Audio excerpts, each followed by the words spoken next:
परमहंस श्री सनातन जी हर समय 5 वर्ष की अवस्था में रहते हैं और कोई वस्त्र नहीं धारण करते, दिगंबर। दिग माने दिशाएं, दिशाएं ही जिनकी अंबर है, अर्थात नग्न अवस्था में रहते हैं। ये वर्णन करते हैं कि एकादशी व्रत को हरितोष व्रत कहते हैं। भगवान की प्रसन्नता के लिए, हरिजू की प्रसन्नता के लिए एकादशी व्रत रहा जाता है। प्रायः समस्त वैष्णव जन रहते हैं।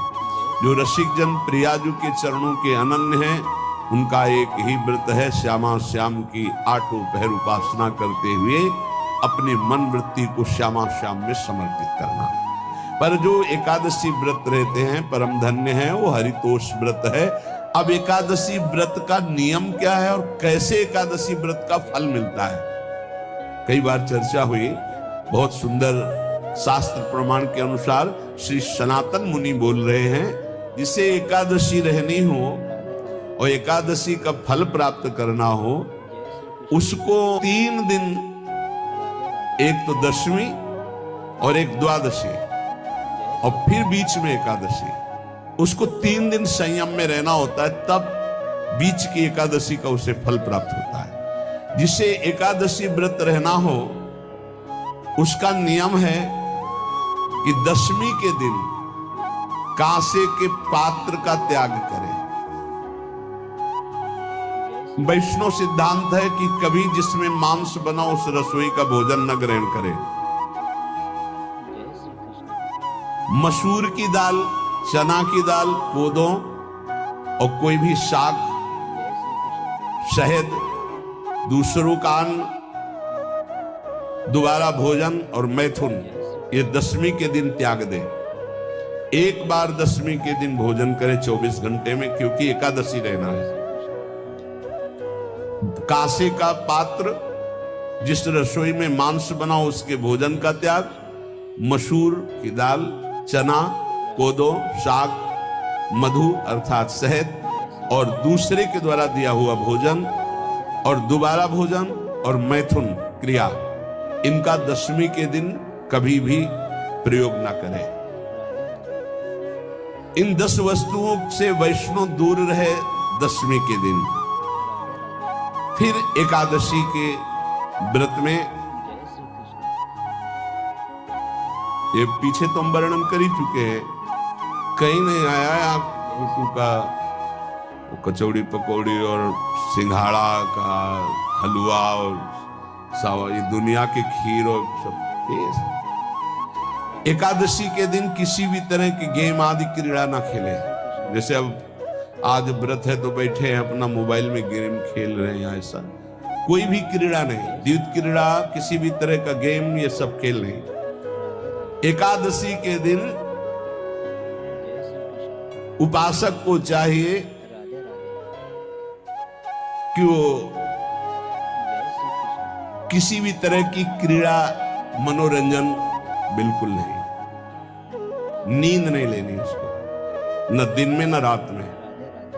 एकादशी व्रत, और प्रायः पुराने महापुरुषों ने ऐसा किया है। रामदास जी डाकोर के रात में जाते थे, रणछोड़ भगवान के यहाँ कीर्तन करते थे जाकर, तभी तो भगवान उनके कीर्तन पर, उनकी भक्ति पर रीछ कर गाड़ी में बैठकर उनके साथ आए थे। पूरी रात जगकर कीर्तन करना, और दिन में तो सोना ही निषेध है।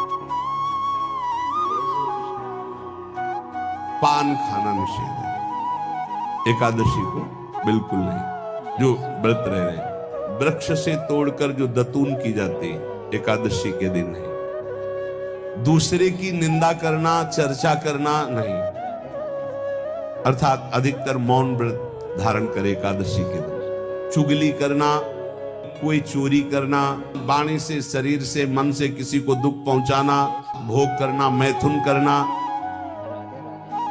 किसी के ऊपर गुस्सा करना, झूठ बोलना, एकादशी के दिन ये नहीं करना चाहिए। एकादशी को एक बार कुछ फलाहार शुद्ध, अगर आपके पास कोई व्यवस्था नहीं तो थोड़ा दूध है, जल है, ऐसे आप लेकर, या थोड़ा सा फल लेकर, थोड़ा सा फल लेकर के प्राण पोषण, एक दिन में मर नहीं जाओगे। कितने तो निर्जला एकादशी रहते हैं, हर एकादशी निर्जला। पूज्य श्री मथुरा दास जी निर्जला ही रहते थे हर एकादशी। चलो भैया आपकी सामर्थ्य नहीं तो जल 2-4 बार ले लो, एक बार थोड़ा सा दूध और फल ले लो, चल जाएगा काम, प्राणों का पोषण हो जाएगा। ये आचरण न करे और एक बार कुछ आहार ले ले, वो भी शुद्ध भगवद अर्पित प्रसाद। फिर द्वादशी को कांस के पात्र में द्वादशी को भी भोजन न पावे। जिस रसोई में मांस बनाओ उसमें आहार न ले, किसी भी तरह का नशा द्वादशी को न करे, शहद न पाए, तेल के बने पदार्थ न पाए, मिथ्या भाषण न करे और बहुत शरीर का व्यायाम न करे, बहुत थकावट वाले कार्य न करे, दोबारा भोजन न करे, एक बार द्वादशी को भी भोजन पवित्र, मैथुन न करे, जिसका स्पर्श नहीं किया जाता है ऐसे पदार्थों का स्पर्श न करे, और मसूर की दाल न खाए। द्वादशी को जो इन नियमों का पालन करता है, दशमी द्वादशी ऐसे और एकादशी ऐसे, तब उसे एकादशी व्रत का फल प्राप्त होता है। उपासक को चाहिए कि इन नियमों से व्रत का अनुष्ठान करे, मनमानी आचरण न करे। सबसे प्रार्थना जो एकादशी रहते हो, हरितोष व्रत इसे कहते हैं, भगवान की प्रसन्नता के लिए रहा जाता है, रहना चाहिए, जो अपनी आचार्य परंपरा में है, जैसे जिनका सिद्धांत है। पर रहने का सिद्धांत ये श्री सनत कुमार जी महाराज, श्री सनक जी महाराज, ये सनत कुमार जी वर्णन की। सनक जी महाराज कह रहे हैं, यदि भगवान का आश्रय नहीं, सत्संग नहीं है, तो इन 4 में से एक हो तो नाश कर देता, फिर चारों हो तो सर्वनाश हो जाता है। यदि सत्संग नहीं है, यदि भगवद आश्रय नहीं है, खूब धन हो, जवान अवस्था हो, बढ़िया पद मिला हो, प्रभुत्व चलता हो और अज्ञान हो, फिर क्या कहना है? बोले चारों जहां मौजूद होते हैं वहां सर्वनाश का खेल शुरू हो जाता है।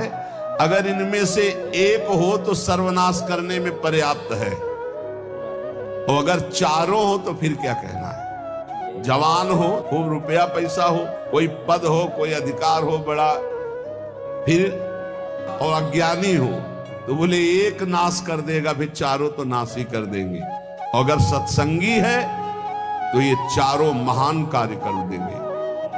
जवान है, खूब दूसरों की सेवा, मेहनत पूर्वक धन संपत्ति कमाकर माता पिता की सेवा, परिवार की सेवा,